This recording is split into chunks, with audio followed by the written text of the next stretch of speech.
Hello everyone. आज हम fast forward वे में रिवाइज करेंगे themes in constitutional development during British rule. Constitutional development during British rule को हमने 8 थीम्स में बांट के रखा है। British control, governor power, organ creation, Indian representation, decentralisation, civil services, separate electorate and trade monopoly. चलिए शुरू करते हैं। पहला है ब्रिटिश कंट्रोल।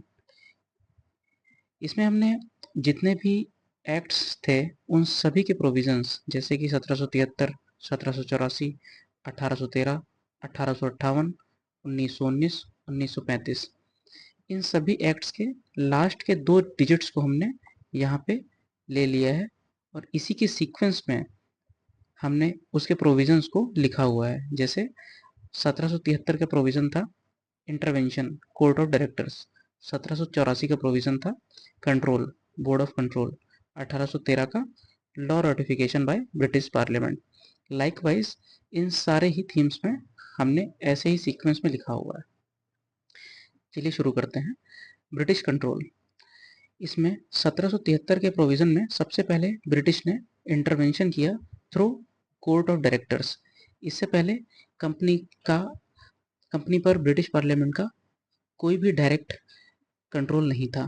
फिर उन्होंने कोर्ट ऑफ डायरेक्टर्स बनाया to oversee the affairs of company.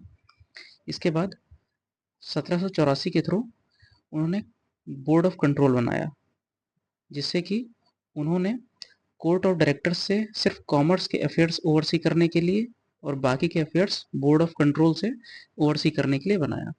इसके बाद 1813 के एक्ट में जितने भी एक्ट गवर्नर जनरल की काउंसिल में बनाए जाएंगे उन सभी का रेटिफिकेशन ब्रिटिश पार्लियामेंट में मैंडेटरी कर दिया।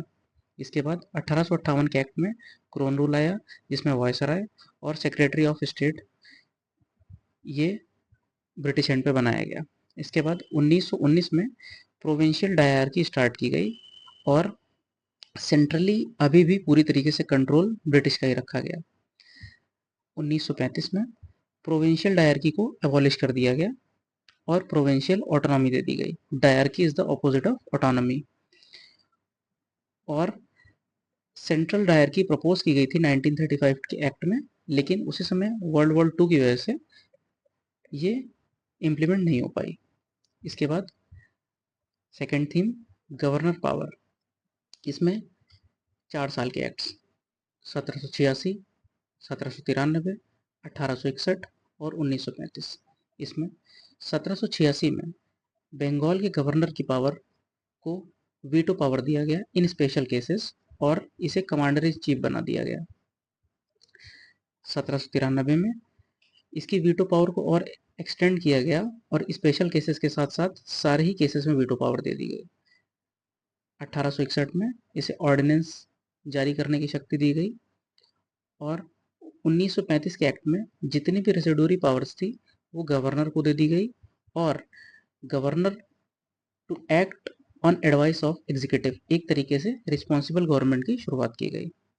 Next theme organ creation. इसमें 1773, 1781, 1853, 1861 और 1935। 1773 में एग्जीक्यूटिव और जुडिशरी का क्रिएशन हुआ। एग्जीक्यूटिव में एग्जीक्यूटिव काउंसिल बनाई गई और जुडिशरी में सुप्रीम कोर्ट स्टैब्लिश की गई कैलकाटा में। 1781 में एग्जीक्यूटिव और जुडिशरी का सेपरेशन किया गया। सुप्रीम कोर्ट को रेवेन्यू एडमिनिस्ट्रेशन की पावर से डिप्राइव कर दिया गया। 1853 में एग्जीक्यूटिव और लेजिस्लेचर को सेपरेट किया गया at the central level.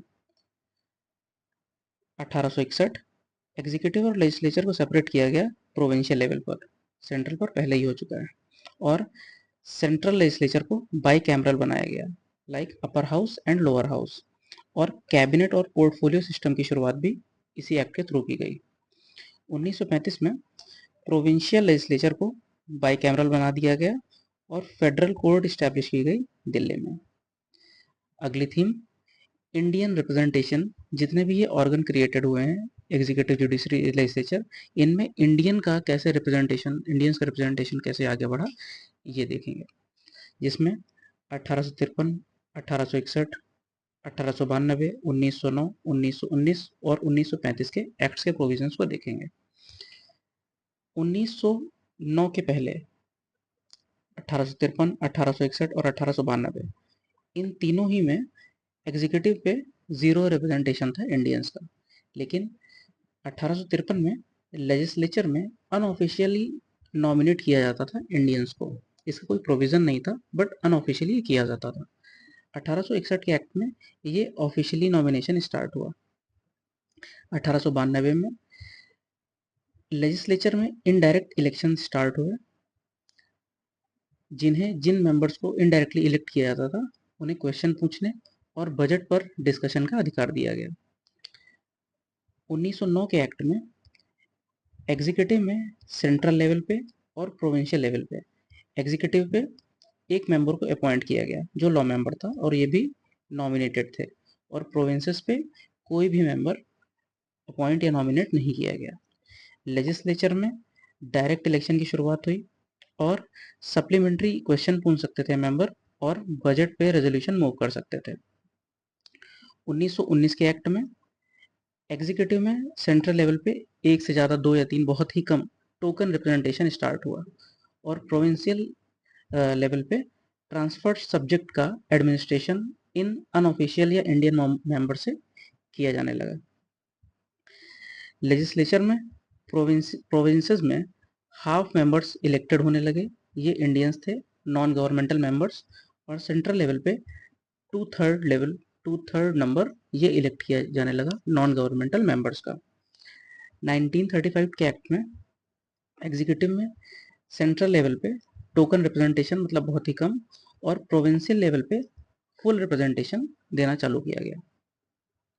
Legislature में प्रोविंशियल लेवल पे फुल्ली इलेक्टेड मेंबर्स जाने लगे, और सेंट्रल लेवल पे प्लान किया गया था फुल रिप्रेजेंटेशन देने का, लेकिन वर्ल्ड वॉर 2 की वजह से ये प्रपोज रहा, इम्प्लीमेंट नहीं हो पाया।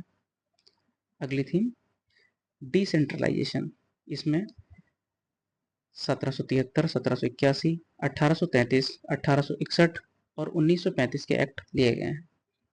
डिसेंट्रलाइजेशन ये कैसे बढ़ा? सबसे पहले 1773 के एक्ट में गवर्नर जनरल ऑफ बंगाल को ये सुपीरियर कर दिया गया बॉम्बे और मद्रास के ऊपर, मतलब सुपरवाइजरी पावर दे दी गई बॉम्बे और मद्रास के गवर्नर्स के ऊपर। उसके बाद 1781 के एक्ट में गवर्नर जनरल को किसी भी लॉ को सुप्रीम कोर्ट में रेटिफाई कराने की जो नीड थी वो खत्म कर दी गई, मतलब governor general does not need supreme court ratification. 1833 में जो भी गवर्नर जनरल की लेजिस्लेटिव पावर थी बॉम्बे और मद्रास के गवर्नर्स की, ये हटा के बंगाल के गवर्नर को दे दी गई। उसके बाद 1861 के एक्ट में ये जो पावर्स ली गई थी गवर्नर के बॉम्बे और मद्रास के गवर्नर से, ये वापस इन्हें रिस्टोर कर दी गई। इसके बाद 1935 के एक्ट में 3 लिस्ट बनाई गई, फेडरल, प्रोविंशियल और कॉन्करेंट। इन सब्जेक्ट्स के क्लासिफिकेशन के अकॉर्डिंग ये डिसेंट्रलाइज की गई कि कौन फेडरल में देखेगा और कौन प्रोविंशियल में देखेगा और कौन कॉन्करेंट लिस्ट के सब्जेक्ट्स को देखेगा। अब अगली थीम पर चलते हैं, सिविल सर्विसेज। इसमें 4 एक्ट्स 1833, 1853, 1919 और 1935 के प्रोविजंस हैं। 1833 में इंडियन रिप्रेजेंटेशन स्टार्ट हुआ इंडियन सिविल सर्विसेज को क्रिएट करके। 1853 में मेरिट बेस्ड सिस्टम स्टार्ट किया गया सिविल सर्विसेज के लिए। पहले पैट्रोनेज सिस्टम था, जिससे कि रिकमेंडेशंस और फेवरेटिज्म के थ्रू सिविल सर्वेंट्स को अपॉइंट किया जाता था।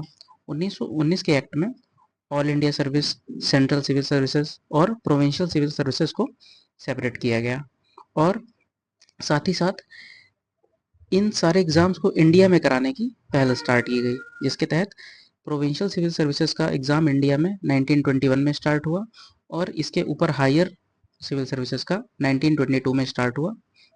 1935 के एक्ट्स में ब्रिटिश ने ऑल इंडिया सर्विस को कंट्रोल करने के लिए रखा, और प्रोविंशियल सिविल सर्विसेज को प्रोविंशियल गवर्नमेंट्स को दे दिया कंट्रोल के लिए।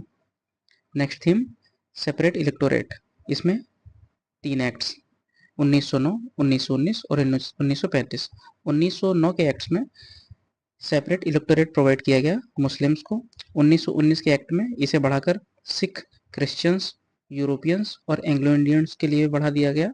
और इन 1935 के एक्ट में ये बढ़ाकर वेमेन, लेबर्स और डिप्रेस्ड क्लासेस के लिए भी बढ़ा लिया गया। अगली थीम ट्रेड मोनोपोली। इसमें दो एक्ट हैं, 1813 और 1833। 1813 में ईस्ट इंडिया कंपनी की मोनोपोली को एंड कर दिया गया सभी चीज़ों में एक्सेप्ट चाय और चीन। 1833 के एक्ट में ईस्ट इंडिया कंपनी की मोनोपोली को पूरी तरीके से खत्म कर दिया गया। अब हमें इन सारी थीम्स को, ये जितने भी 8 थीम्स हैं, इस तरीके से लिखने का फ़ायदा क्या हुआ? एक तो हमें इनका इवोल्यूशन समझ में आ गया इन थीम्स में, जैसे ब्रिटिश कंट्रोल कैसे इवॉल्व हुआ, गवर्नर पावर कैसे इवॉल्व हुई, इंडियन रिप्रेजेंटेशन कैसे बढ़ा, ऑर्गन्स कैसे क्रिएट हुए। दूसरा, हमें याद करने के लिए जो हम बहुत ज़्यादा कंफ्यूज हो जाते थे, अब हम इन डिजिट्स को किसी फ़ोन नंबर की तरीके से याद कर सकते हैं।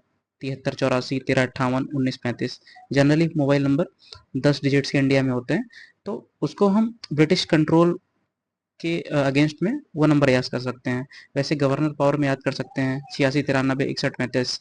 ऐसे करके हम आठों को याद कर सकते हैं। ये तो लंबे हैं, इसके बाद नीचे जितने भी हैं सिविल सर्विसेज के, इसमें 8 ही हैं, ट्रेड मोनोपोली में 2 ही हैं, तो हम इसको ऐसे याद कर सकते हैं। हमें मुझे लगता है कि इस ऐसे याद करने में आसानी होगी। इसे आप भी ट्राई कर सकते हैं। Thank you.